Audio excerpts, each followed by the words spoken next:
Lifeboat Live. We have 4 simple rules. Number 1, we don't discuss politics, ever.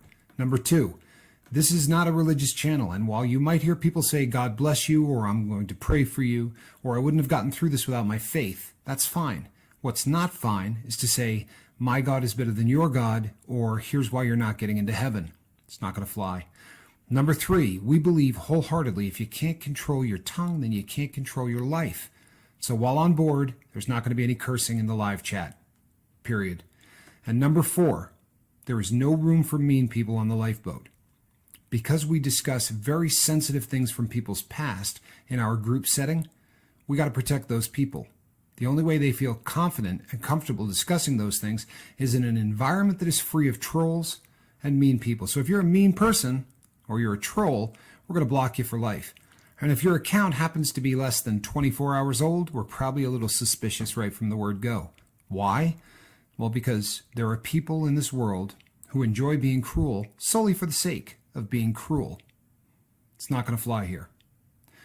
But if you're here because you're trying to get sober and live your best life, then you might find that the lifeboat is just that, a lifeboat. I'm Captain Tommy Scoville, and we will see you on deck.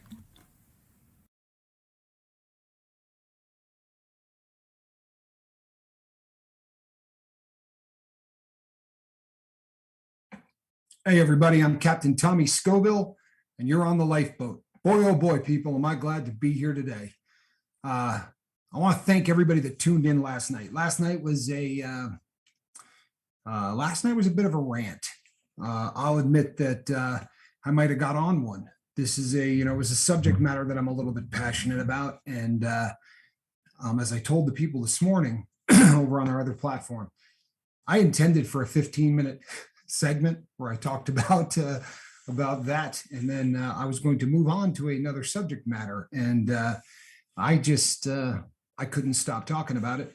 But I do appreciate everybody that tuned in, and you know something, people, I've never been more excited to do what I do, and that's saying something, because we've had a lot of fun on the lifeboat in the last 5 months that we've been doing this. There have been some pretty good ups and downs, and the ups have been fantastic, but there's nothing ever like the one that we're riding right now.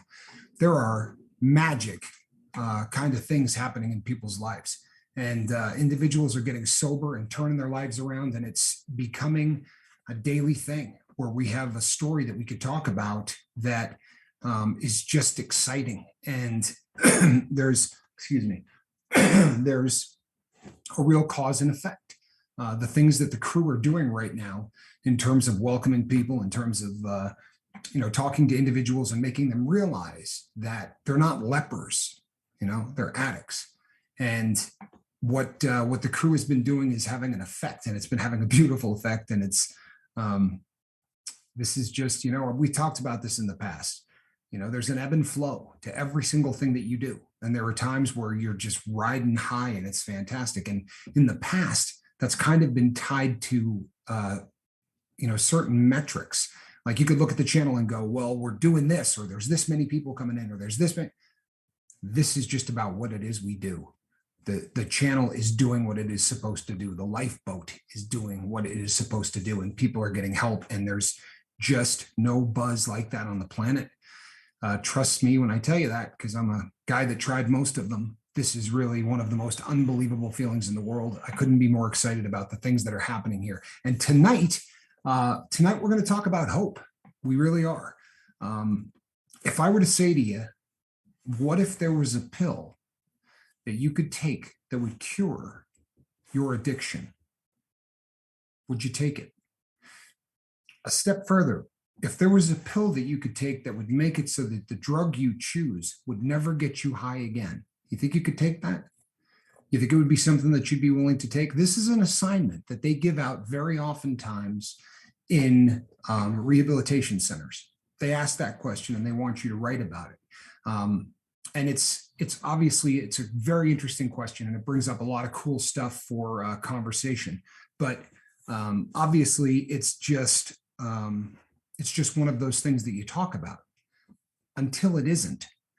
Because right now, the community of rehabilitation and recovery have had things happen in the last, say, decade or so that have really changed the face of what's going on. And last night I talked a lot about opiate use disorder, but it's one of a myriad of different drug problems, and it is no question the most deadly, but it is not by any stretch of the imagination the most prevalent. Obviously, there are a lot of people, because of the legalities involved, who have problems with alcohol. It's one of the things that you see the most of is people who suffer from alcohol use disorder, right? Or alcoholism, which is a term that's kind of going away. But there is a whole subject matter called MAT, which is medical assisted therapy. And anytime you bring this up, there are going to be people out there who decide that they want to jump on you, because you know why, right? Because recovery should mean suffering. When you get sober off of whatever drug you're on, it ought to hurt. You ought to pay for your sins as an addict in the process of getting clean. I don't know if you believe that, people. I'm not a big fan of that as a concept. I'm of the firm belief that if there is a pill that you could take that would cure addiction, then America needs to mint 330 million of them, and my partner and I will go door to door with them. Believe that. I mean, that would be the answer to prayer. In the meantime, until science comes up with that magic pill, there are some medical assisted therapies at our disposal that I think don't get a lot of ink. And although they're incredible treatments for incredible afflictions, people like me don't want to come and talk about this because it brings out of the woodwork guys named Jack, right? Last name Wagon, who just want to come and talk about how you're not sober.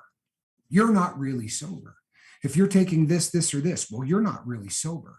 And very often it comes right down to one of those situations where these are people who have never walked a mile in the shoes that they are criticizing. For individuals who suffer from alcoholism, or people who suffer from opiate use disorder, or alcohol use disorder, or any of the other ones, it is a very, very difficult thing to deal with on a day-to-day basis. And it's really hard for me to wrap my brain around the fact that someone would have a problem with any way that somebody uses in order to stop that process. Last night, I beat a horse pretty close to death. In fact, the horse was dead. I beat it for like a half an hour. 300 people a day, right? We're losing to opiate use disorder. People who are addicted to opiates, 120 houses, right, are going to empty out every single day. If there's a way to stop that from happening, I think you've got massive, massive gall to criticize how anybody gets off of that train. And for someone who has never, ever been on that train to dictate how someone else should get off, or someone who got off that train and did it cold turkey, good for you. Honestly, God bless you. I'm happy for you. If you were able to quit cold turkey and move on, God bless you. But there are people for whom that's not an option. And if that weren't the case, right, we wouldn't be losing 300 people a day, obviously. So let's talk about some of the medical assisted treatments that are available, depending on what the drug of choice is. There are drugs for which you're just going to have to quit cold turkey, and that's just the nature of the beast. And then there are drugs for which there are medical assisted therapies. And these medical assisted therapies have evolved over time. And we're going to talk a little bit about the evolution of medical assisted therapy. Before I get rolling, I know there was a disclaimer at the beginning, but I want to say one more time that I'm not a doctor. And anything that I tell you here right now is not supposed to take the place of anything that you could get from a doctor. It's not supposed to take the place of medical advice. Do you know why? Because nothing takes the place of medical advice. Your best option always is to talk to a doctor. And what I'm telling you right now about these things, you will have to talk to a doctor anyway in order to do any of these things, or you're breaking the law. These are not things you're going to buy at CVS. These are things that you're going to have a prescription for, and you're going to have to be in a doctor's care in order to do. When benzodiazepines were first introduced in America, people realized that benzos did the exact same thing as alcohol, right? The exact same thing. And for a period of time, doctors believed that this might be the answer for individuals who have a drinking problem. I mean, you could eliminate all of the ritual that is associated with drinking. They believed that if you got rid of the ritual, the cracking of the beer, the buying of it, the pouring it in a glass, or doing the shot, or drinking wine, or whatever it is that is part of that ritual for you, that maybe that would be an answer. And what they did was introduce a drug that is just as deadly, just as addicting, and life-threatening if you try to quit it cold turkey. So very few doctors these days still use benzos in any way. One of the other drugs that was really popular for a period of time was called Antabuse. If you're not familiar with Antabuse, it's something that you take every single day. And then if you drink, it basically makes you allergic to alcohol. I mean, that's really, for lack of a better way to put it, that's what it does. So if you take Antabuse and then you go and you drink, you're going to get very, very sick. That's effective. However, if you have an alcohol use disorder, you have to take that pill, right? You have to talk yourself into the fact that you're going to take that. And that obviously created a problem. And it created a situation where all across the world, there were significant others saying to their wife or their husband, all right, let's see it. Put that in your mouth, swallow it. As much as that is effective, I wonder how healthy it is.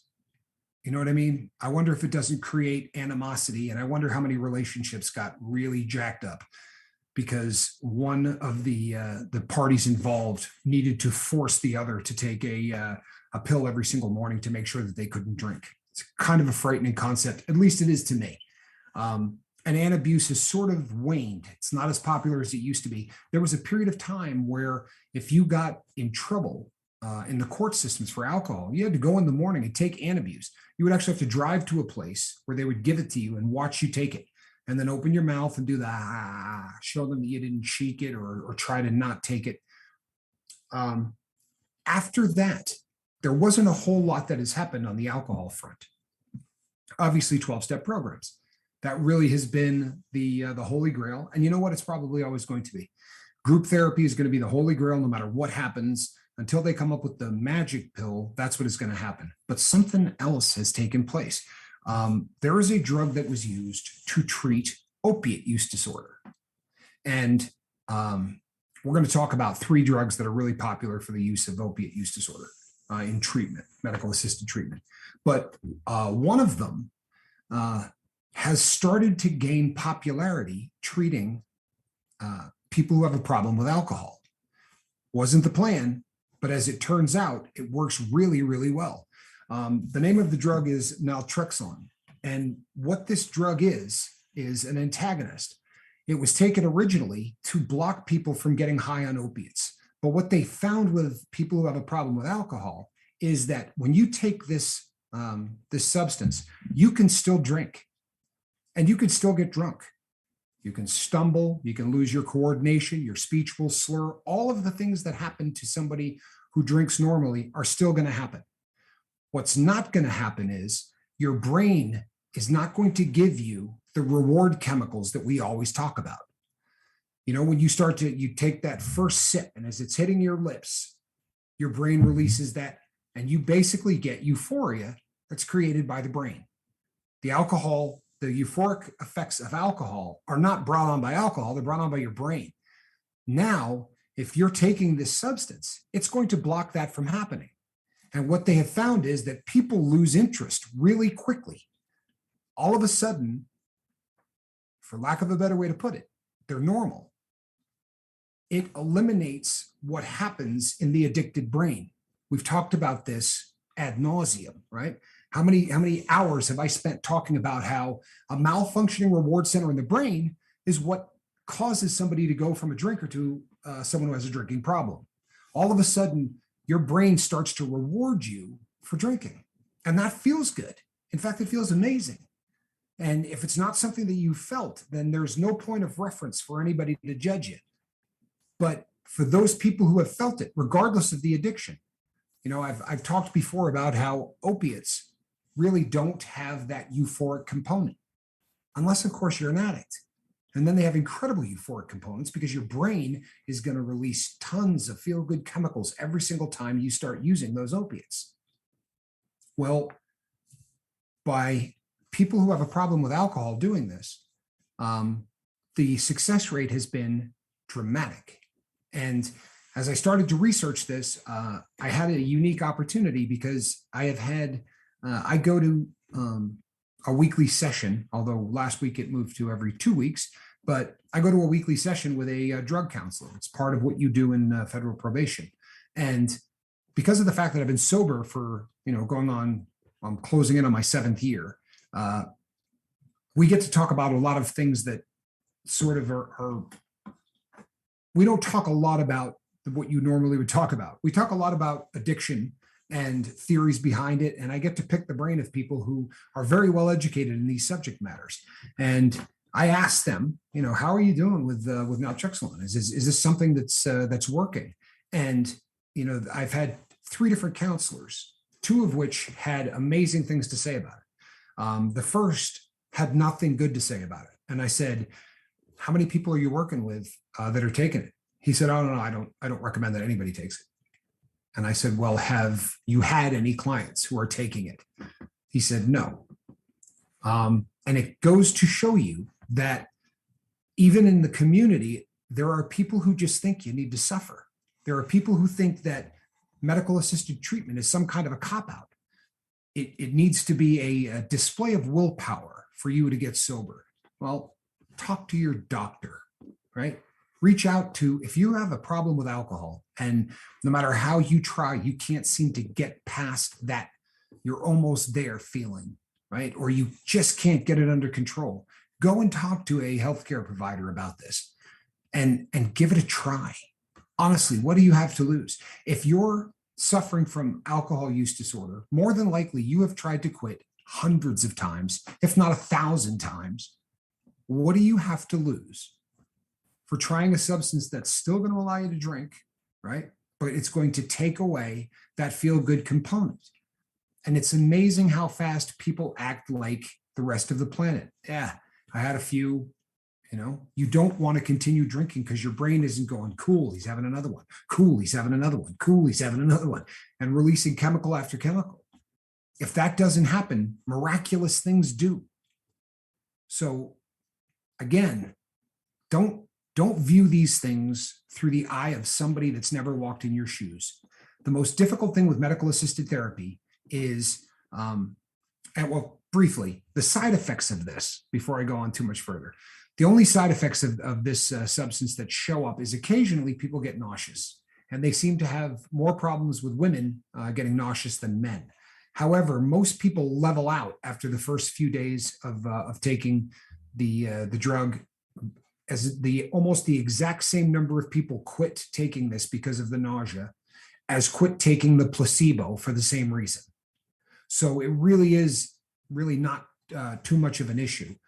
The only other issue would be that there's not a tremendous amount of research done with pregnancy. So talk to your doctor. If you're planning on getting pregnant or you're pregnant, he's probably not going to recommend this for you. And then the other thing is this. Anytime you do medical assisted therapy, people are going to look up and find the one thing that they can tell you about this, right? One horror story from someplace. So the one thing you will find is they will tell you that this can damage your liver, right? So if you already have very serious liver damage, they recommend a drug called baclofen, which can kind of do the same thing. Doesn't have the same success rate. Just from the research I've done, it doesn't, but you can talk to your doctor. However, when they talk about damage to the liver, they talk about 300 milligrams a day. I could not find anything on the web where a doctor recommends 300 milligrams a day of this for alcohol cessation. They usually don't go above 50 to 70.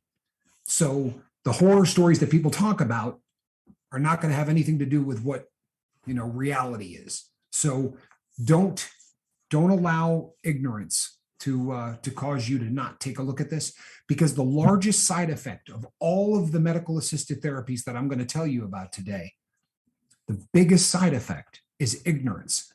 And it's not brought out in the person who takes it. That side effect is in the people who that person knows. They all have an opinion, which is based on absolutely nothing. no research. They just want us to suffer. There's no way that we should be able to just get clean, because it's not a medical condition. It is a weakness. And for that weakness, you should have to pay. It's not the truth, people. No matter how many people say it, it's not the truth. It is a medical condition. If you don't want to call it a disease, call it whatever you want. But anytime something goes wrong in a body to some people and not others, however you want to call it, it's most certainly a medical condition. Okay. Now, the most dangerous drugs out there right now are opiates. And most of the cutting edge science in the treatment of addiction is happening in opiate use disorders. The gold standard for a very long period of time was a drug called methadone or Naltrexone. This is a drug that has been around for a very, very long time. And the reason it was used to treat opiate use disorder was because it has a much longer half-life than does any other opiate. The half-life says, how long does it take for half of this drug to get processed out of your system? Okay, so normally you take a drug and in a very short period of time, at least half of it is gone, right? Gets completely swept out of your body. Well, with methadone, this is a very long-acting opiate. So they use it for, originally it was used for pain management for people who are going to be in pain for the rest of their lives. They gave them methadone because the pain relief lasts for way longer. And what happens is it builds up in your system. So if you take 10 milligrams on Monday and then Tuesday and then Wednesday, by the end of the week, you've got a lot of this stuff in your system. Traditionally, 80 milligrams is about what they consider a blocking dose, meaning if you're taking that much, you're not going to feel the buzz of any other opiate. So it's rare that they start people off anything below 80 milligrams. They want to get you at least there. Men, they go as high as 200 in most clinics. That's about where they want to peak out, although you will find clinics that go higher. That's about standard. Over the course of 6 months, there is so much of this built up in your body that the theory becomes we can now start taking you off of it slowly because there's so much in your system that you're not going to realize that they're stepping you down. This that I'm about to say is opinion, and it is based on my personal experience and nothing else. And I will preface it by saying there are people out there that are doing wonderful because they're on methadone. They're not doing heroin, they're not doing other drugs, and they're getting their life back in order. I will not judge anybody. For me, it was not a very effective drug for a number of reasons. I had some trouble with the substance. And when you decide to quit, it is a very, very difficult drug to get off. And most addicts who have tried it will agree that it is a difficult drug to get off. That being said, it's still being used. There are countries that do not allow it to be used anymore because of some of the adverse effects that are associated with it. The new gold standard is a drug called buprenorphine, right? And that drug goes under the name brand Suboxone when buprenorphine is added to naloxone, right? Narcan, name brand Narcan, which is what they give you if you overdose. It is an antagonist, and it will block all opiates from attaching to the brainstem and doing anything in your body. It is mixed with the buprenorphine for a bunch of reasons, and doctors would explain it better than me. And you know what? That might just happen in the near future. It might just be a doctor that explains this. So I'm not going to get too into the minutia of why the Narcan is in there. But what I will tell you is this. It blocks part of itself, okay? Which makes the drug, number one, safer. And what it also does is it makes sure that it doesn't play well with others. So people who get on Suboxone and start using it can't be abusing other opiates at the same time. It's impossible. It's not a theory. It is impossible. You cannot mix the two. You will get brutally sick, a kind of sick that most addicts have never felt. Because normally when you quit doing an opiate, you have 72 hours as that starts to fall off of the brainstem. Narcan will knock that off of the brainstem in a matter of seconds. And the next thing you know, where you were at normally would take 3 days to get to that level of sickness, goes like that. And we're not used to that. We usually let it build up over a period of time. And yeah, it's brutal. Anyone who's made that error, and I think everyone who has ever experimented with this substance at one time or another has made a mistake and somehow gotten very sick by taking an opiate. But this drug for me is an absolute lifesaver. Now, there is another option that is gaining some popularity, and it's called Vivitrol. And what Vivitrol does is it's just a blocker. It makes sure that you cannot do any opiate without getting sick. For me, this isn't an answer. Now, doesn't mean it won't be for you. There are individuals for whom that works great. They can't take any opiates. It takes it off of the mind. When I do that, there is still a craving that never goes away. And if you've never felt that craving, feel free to judge me and tell me that you think that Suboxone is not a real sobriety. If you've never felt it, please. But if you have felt that draw, what happens with this drug is it takes care of that. It coats the receptors. Not going to get a narcotic feeling, but all of the desire and all of the longing and all of the effects, the ants, right? The automatic negative thoughts that crawl through the brain and just gnaw at you all day long, go away. And then you can start to concentrate on other things. Now, you will find individuals who say, man, do you know how high you can get on that drug? Absolutely, you can. If you've never done opiates, this drug will absolutely floor you if you've never done opiates. But if you have, and you have opiate use disorder, there's no narcotic effect. This isn't debatable. This is a fact. And regardless of what anyone wants to tell you, that's a fact, right? Everyone is entitled to their own opinion, people, and you can't really fault people for that. Even if the opinion is based on nothing but opinion, everyone's entitled to one. The things that they are not entitled to are facts. Kitty, don't do that. So the fact is that if you suffer from opiate use disorder, this is not going to get you a buzz. Plain and simple, it's not. But what it will do is clear out the rest of the issues. Now, most people in the medical community are suggesting that 3 to 5 years is the amount of time that people spend on this. You will hear people all the time who will say, this is only supposed to be taken for a couple of weeks until people get sober. I don't know where they found that information, but that too is not a fact. It is someone's opinion. The difference between this and methadone is striking in a lot of ways. Number one, with methadone, you absolutely can mix it with other opiates, and most people on methadone do. And it ends up becoming a drug that you take when you over the course of the weekend, they give you take-home doses. And most addicts don't use those. And on the weekends, they go back to doing whatever it is they do, and then they start up on Monday again.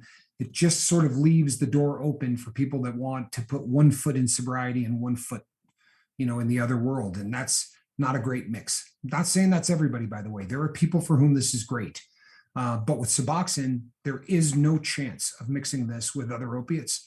And for that reason, people have been having amazing, amazing success with this substance. If you are suffering from opiate use disorder, the question is not, are you going to get a batch of fentanyl or a batch of the new stuff that is on the market, right? The nitazines. You're going to get the batch that's going to kill you. It's not a question of if, it's a question of when. That's why 120 houses will empty out today and tomorrow and the next day and the next day. So is this a better option? Well, that's a question that you have to answer for yourself. For me, it is. And for me, I don't intend to try to get off of this in 3 to 5 years. I don't know. Maybe over the course of the 3 to 5 years, that will change. But right now, I'm living my best life. I get up every morning and I don't think about anything other than life. I get up in the morning and I am a very mundane, tax-paying, lawn-mowing, normal American. And that's something that has eluded me for so long that this is literally a godsend. I want you people to realize that if you're suffering from opiate use disorder, this is out there. There was nobody beating the drum when I was a drug addict to tell me that this was a possibility. And when I heard about it the first time, I heard about it from addicts. And you know what they said? It doesn't get you high. And when you're in the drug life, that's enough to make you not want to hear about it. Nobody talked about the fact that everything else is perfect. If you don't have cravings and you don't have that gnawing feeling inside that is demanding that you feed it, that is getting high. For someone who has suffered from opiate use disorder, getting up in the morning and not feeling like you've got to start that chase to find the next one, that's getting high. In fact, that's living high. And that substance is out there right now, people. And it is a reality for a lot of people. And, we don't talk too much about people here on the boat and the things that they do. If they want to share that, they can. But I don't feel odd telling you that I know of 6 people off of the top of my head whose life has been completely changed 100% by this substance, who are living their best lives, who every single day literally thank God that this substance exists. Is there a pill that cures addiction? For some people, there is. There are people that don't want to hear that, right? Because you should have to suffer. But there is a substance out there that can cure certain addictions, certainly treat them to the point where you never have to worry about them again. Talk to a doctor. The beautiful thing is that because of how dangerous the opiate epidemic is in this country, the availability of doctors who now write prescriptions for this is greater than it's ever been. When my partner first got sober, finding a doctor that wrote prescriptions for Suboxone was considerably more difficult than it is today. And finding people that understood it. Back in the day, the first hurdle was making your family understand that you weren't buying drugs, that you weren't continuing to get high. And there aren't enough people beating the drum about that. There really aren't. And the sad thing is this: there are people dying because of what family members think about this substance. Don't allow ignorance. You understand? We went over this once before. Ignorance doesn't mean stupid. I'm not calling anybody in your family dumb.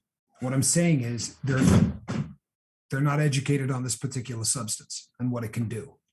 Ignorance just means you don't know something about something, right? It doesn't mean you're stupid.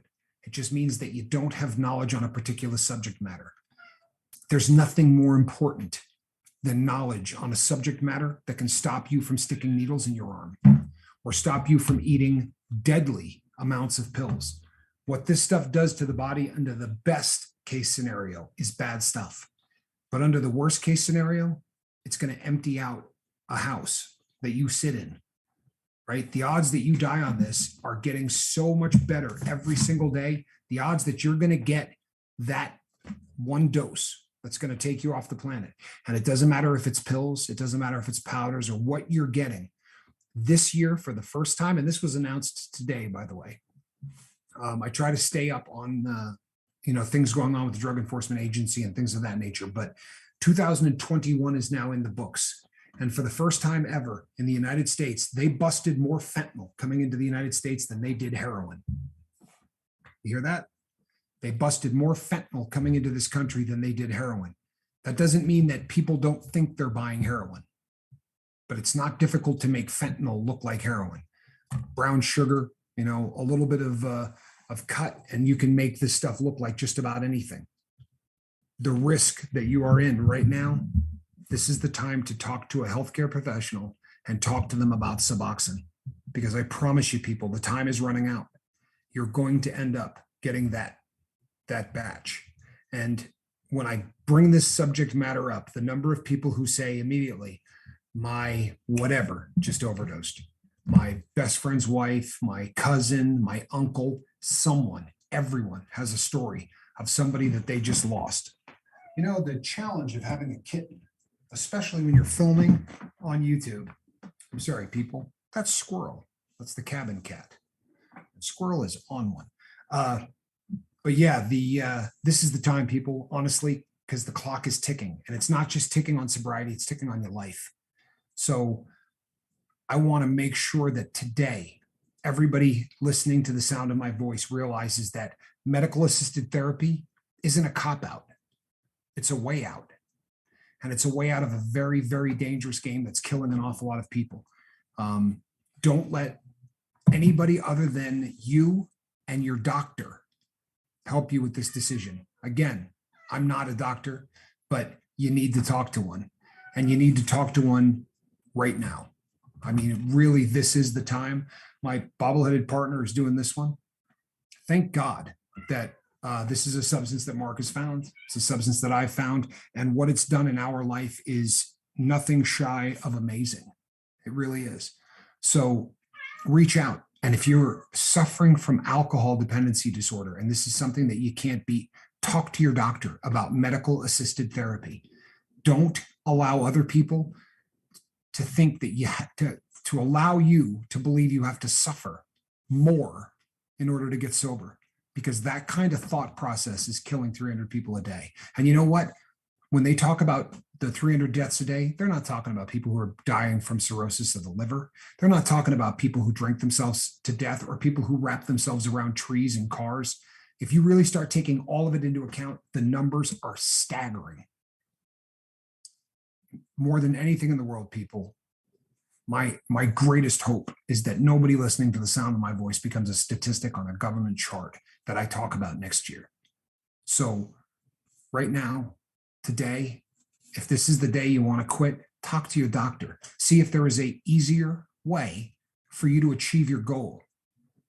There's nothing wrong with that. Mark, are you feeling any better, my brother? Are you still running FM fevers? Well, yes, I am a little bit off and on. Yeah, it's just something I fight, guys. It's just, yeah. But yeah, I do 100% agree with everything you said there. It was definitely one of those, this is a tough subject, guys. There's so many, just like, if you just look at our country anyway, it's so polarizing. And this is one of those subjects that oftentimes gets thrown into that category. It's, you don't have to choose a side. And that's my point. My point is, you really need to just talk it over, and what decision you make is your decision. Don't let anybody else tell you that it's bad, good, or indifferent. If that's something that's helping you, then that's what you do. And if at some point you no longer want to do those things, you don't do them. I mean, it's, and we talk about this a lot too, and it's that moment of clarity. Some people just need that. You don't even know how normal feels anymore. Sometimes you need to remember what that feels like, and that's something that medicated assisted therapy can help with. For me, like Tommy said, I've been on. Mike's here in the chat. He just told everybody that, he's been on subs for 10 years, just like me, and I'm telling you, it's life changing, immediately life changing. It isn't something that you have to wait on, because now you can start evaluating in your own mind and start to fix those things that we talk about here all the time. You're able to think about those things in a way that you couldn't, because you were always chasing something. The chase is gone. It's not there. It's non-existent. Once you start something like what I do, and again, I have to say, this is just my experience. Not everybody's going to experience things the same way. All we can do is share what we go through and what we've learned from talking to other people. But I can tell you that I've been in a group setting for 10 plus years. Every week, at least once. And to see young kids come in and get help and those kinds of things, it's hard for me to think in any way, shape, or form that that's bad for them. They're so young, they just don't know, and they got themselves in a mess, and they're in a place that can help. And I watch those people grow back to you can see them go back to who they were. Even though you didn't even know who they were, you can tell that that's really who they are. And it gets masked over by all the chase and all the nasty stuff that's involved with our addictions that we do every day. It is one of those things that, man, I don't know how else to say it. It's very polarizing, because, and let me say this too. I will say, like Tommy said earlier, when I first got into the Suboxone, when I first went and did the outpatient thing there, it was way harder to get people to understand what was going on. I literally had to educate some of my doctors on it. Right. That is something that bridge is now starting to narrow to the point where most people understand it. Even the doctors. The doctors now will understand what's going on with it. we were talking about fevers. I was in the hospital once and my kidneys had shut down and all this and that, but not really the point of the story. The point is that I was on Suboxone at the time. They came in there and they gave me, they bring you what? These little white cups with pills in it for your dosing and all that. So here's your medicine. Go ahead and take it. So I take it. And with Suboxone, you have to dissolve that, right? So I just assumed my Suboxone wasn't in it, but it was. Okay. Oh man. So I was like, because I knew it was about time for my Suboxone dose. It was like 4 hours past. I was like, okay, really wasn't feeling all that bad with like a withdrawal issue or anything like that. It's just I knew that it was time, and I thought that they just forgot. So I called them down there, and the nurse said, "Well, you already took it." I'm like, "What?" So they got the doctor back in there, and this story is all for this, to say that he looked at the nurse and said, the nurse asked him, is it okay that he took that like that? He's like, yeah, it'll still hit his system. It won't. The stomach acids break that down in such a way that it has to be dissolved through your saliva glands. It has to. It doesn't work unless you do that. The doctors now know this. My doctor, matter of fact, this past week was giving advice to people in our group on how to dose. Don't drink nothing 15 minutes before you take your dose. Put it in your mouth. Let it completely dissolve. Try not to swallow for 15 minutes. All those kinds of things. So you can get the benefits of what you're doing. So my point there is that from, oh, it's okay, he just swallowed that, to giving me advice on how not to swallow it, that's how far we've come, is what I'm trying to say. And it's a big step, and it's refreshing to see these kinds of things, because it's a struggle that I had. Anybody that got into it early, and I feel blessed even having that part of the struggle of it. What it forced me to do was to get educated. I had no idea what this drug was. I had, and I'm obviously I'm speaking about Suboxone because that's what I do, right? It's not something that everybody's going to want to do. It may not be right for some people.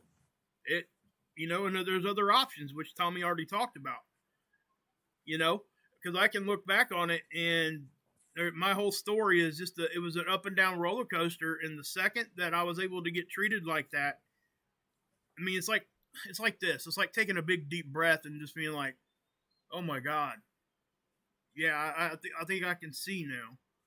I can see what's going on. I can see where I messed up. I can start looking at those kinds of things, because before that you were just blind to it because you were always trying to justify it in your brain. And that's what you always did. And us addicts, we will justify it and keep justifying it until it's justified. And you just won't stop. It's just what it is. Even though in the back of your brain somewhere, you know that you're wrong. And my point is, though, this allows you to be able to admit that you're wrong. And then you can get to that, And again, like I said, I'm speaking I'm a Suboxone patient. So, obviously that's where I'm speaking from. But I'm telling you guys, it is one of those things that don't just discount it. And the doctor one of my counselors actually said it to me like this once.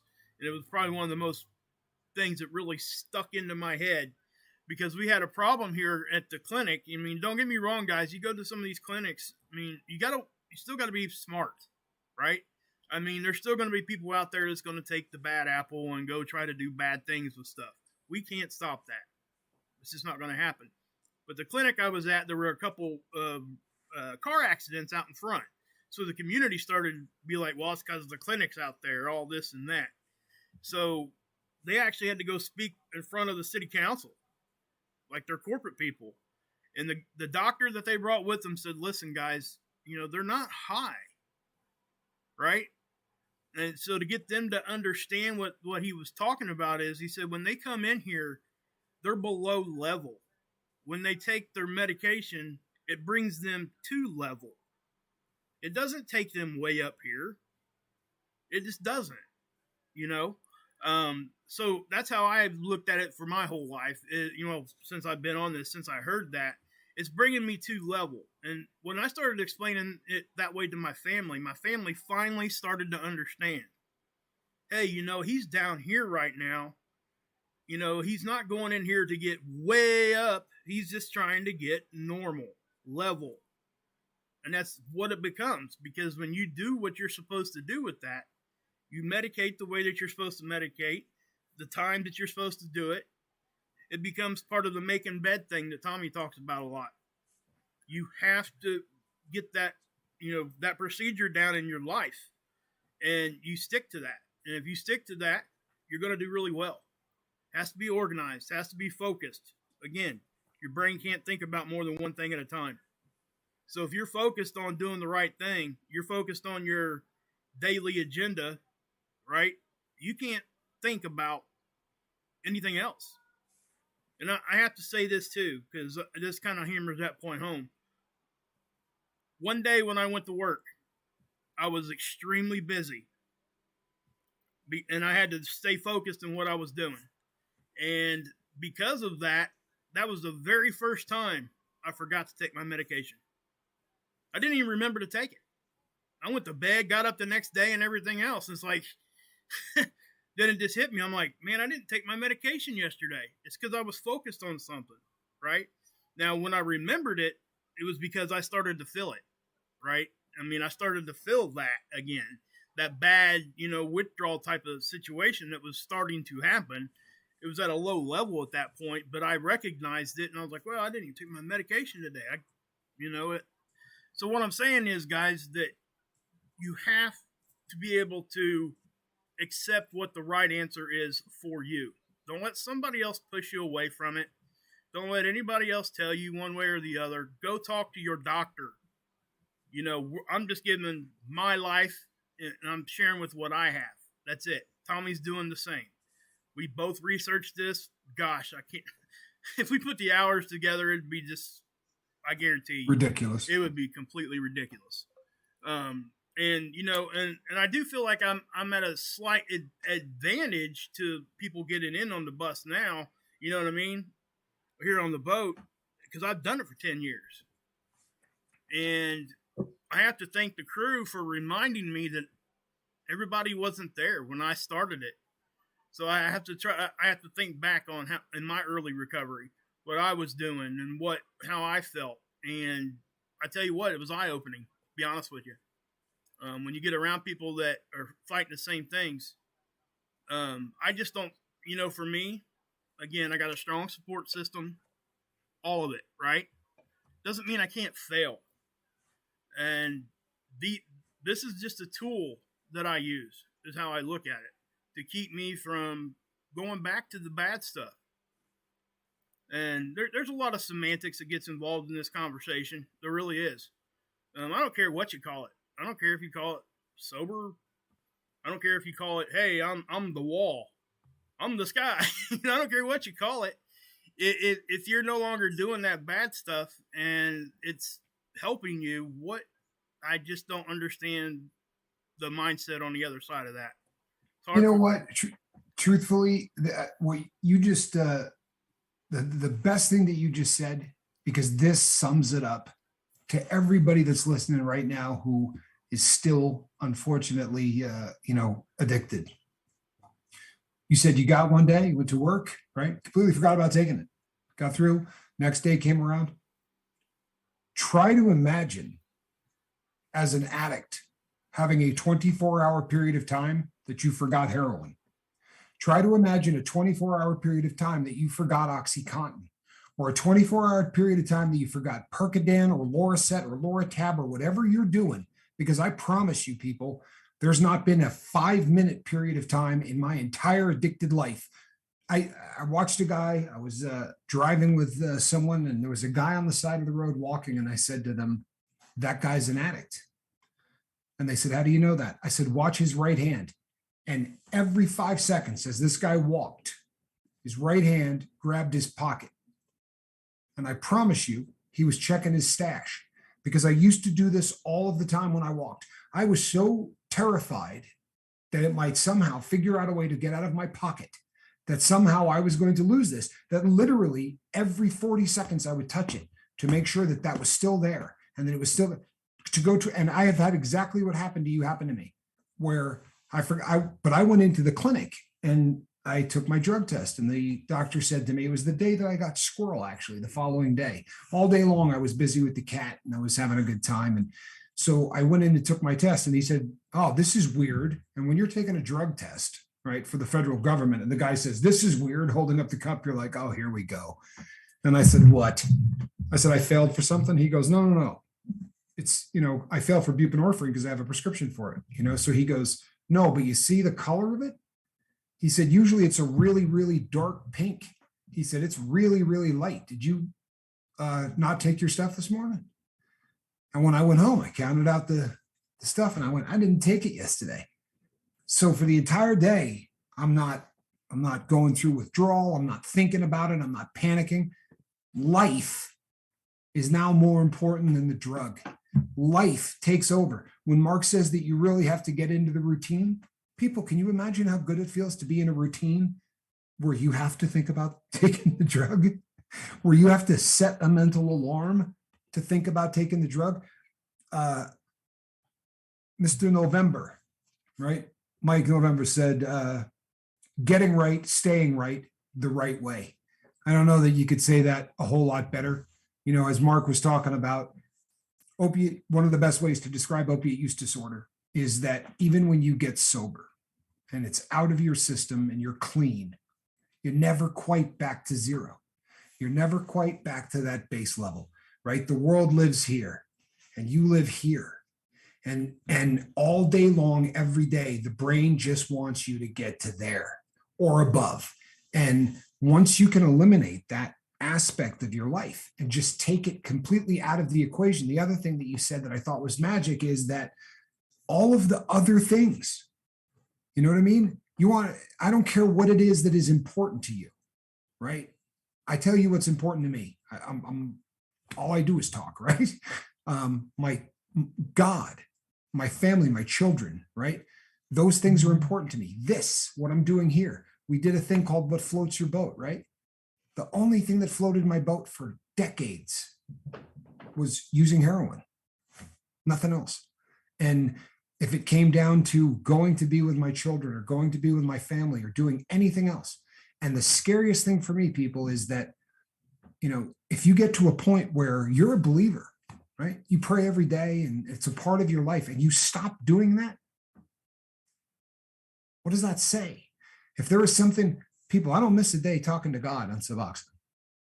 I don't miss a day talking to my family or spending time with my family. The things that are important in life, when I say to people, there's really not a whole lot that's more important than sobriety. And people go, "Oh, well, what about this, this, this, and this?" Try to talk to somebody about God who sticks needles in their arms. Try to talk to somebody about getting healthy who sticks needles in their arms. Until you can eliminate the most important thing in your life, which is killing you, the rest of the stuff, it all becomes superfluous. Nothing else is important. And he's right. This is our answer. Does it mean it's going to be yours? Not necessarily. But like this, right? Right hand raised. You know how many people I have recommended get on this as a way to get off of opiates who have told me it didn't work for them? None. That is the gospel truth.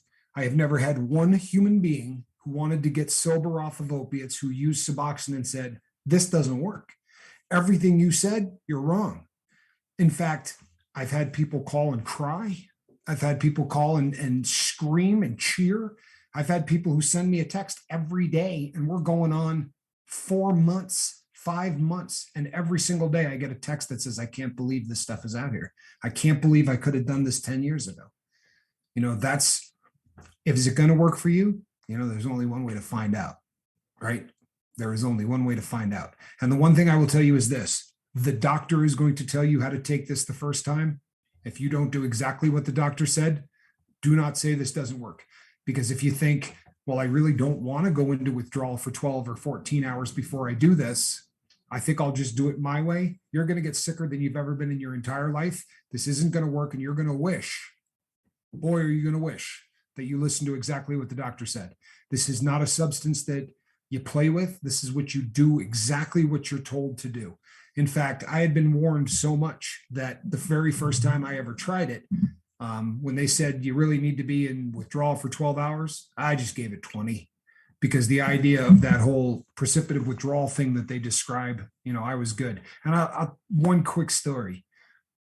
Before I went to prison, I knew Suboxone, but again, in my head, it didn't get you high, so I didn't really want any part of it. But I was in a kitchen at a party where a girl had a spoon out and she had a strip of Suboxone in it. And she was stirring it around. I said, "What are you doing?" She said, "I shoot this." I said, "You shoot Suboxone?" And they do it in prison. If there's nothing else in your system, there's nothing for the Narcan to react to. So I said, "So that's the only drug you do?" She said, "No, obviously I do heroin." I said, "When is the last time you did heroin?" She said, "This morning." I said, "You're going to get sick if you do that. You're going to get sicker than you've ever been." And she said, "You don't know what you're talking about." I said, "Okay." And I kept trying to talk this person out of it. And my friend who was with me went, "No, no, no, let her go." Right? She knows. She does this all the time.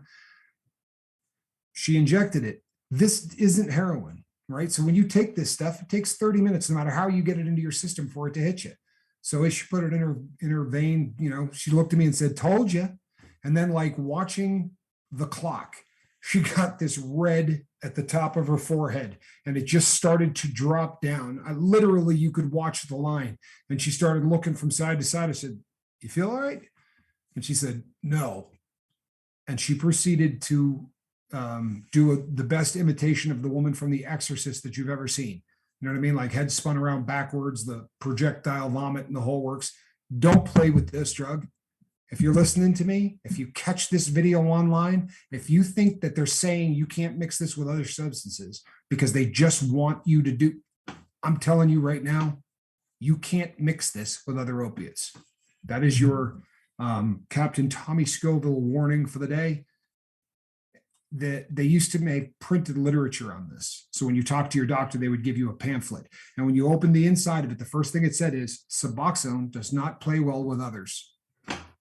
I promise you, once you get on this substance, your life of doing opiates is over. And this is the punchline, people. We make bad decisions like that.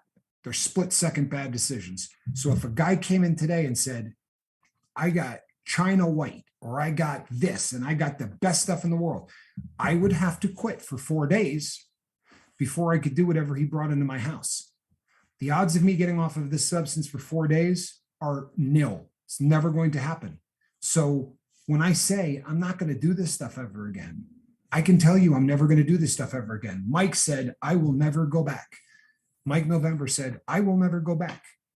I've never spoken with Mike November.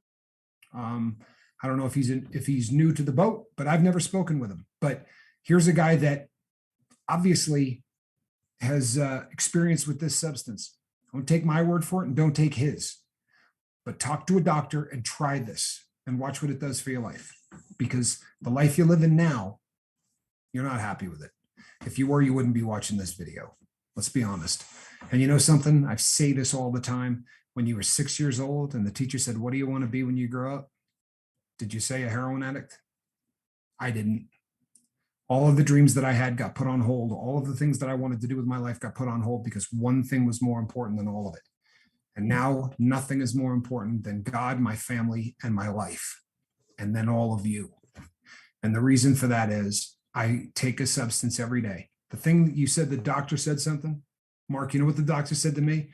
The doctor said to me, every single morning when I get up, I take amlodipine. And I said, "Not familiar with it." She said, "It's a heart medication." I said, "And you're telling me this why?" She said, "Because there's no difference me getting up in the morning and taking amlodipine. If I don't take it, bad things happen inside my body. And if you don't take this, bad things are going to happen inside your body. The difference is no one's ever going to say to that woman, 'What a weakling.' She can't control her heart and make it work the way it's supposed to. She's got to take substances to make it easier." Don't let people in your life dictate to you anything about your sobriety. Your sobriety is yours. Don't let me dictate it. Don't let Mark dictate it. Don't let Mike November dictate it. Talk to your doctor. Give this a try. What do you got to lose? Seriously, how many times did you try the other way? Reach out. If you're suffering from alcohol use disorder, talk to your doctor, because there are treatments now that are cutting edge. There's no reason to try to quit 1950 style. If they come up with a substance that works better than Suboxone, I'll get on it. I don't think that's going to happen. I really don't. But for right now, for me, this is the pill that cures addiction. Actually, for me, it's a small little strip. Kind of looks like one of those breath strips. You put it under your tongue and it melts. But I'm telling you, people, medical assisted therapy worked beautifully for me, worked beautifully for my partner. And apparently it worked beautifully for a lot of people in the comment section. So if you're watching this video and you're looking at me talking, read the comments section for all of the other people who said they tried this and it was a miracle. You got nothing to lose. 100%. How about that? Man. 100%. How about that? Yeah. We got right up here to the top of the hour. And for all of you that want to cut down your loved ones who are trying this method, I have a suggestion for you. Spend 4 months on heroin and then come back and talk to me about how easy it is to quit some other way. If you haven't walked a mile in somebody's shoes, then when you make these things and talk about them, then you're not a mile away and you don't have their shoes. Tomorrow morning, we will be over on the other platform and we will be doing a video at 8 a.m. And I don't know, maybe we'll do some story time. We did that this morning and it was fun. I am Captain Tommy Scoville, and on the other side of the glass, Mark Wages. Between now and the next time we all get together, people, reach out and try to save somebody. Oh, and real briefly, on my rant last night, for those of you who shared that video, and for those of you who shared that video with news channels, hey, God bless you. Helps get the message out. It really does. And I'm blown away that you're doing that. It means the world to us. We will see you on the boat. God bless.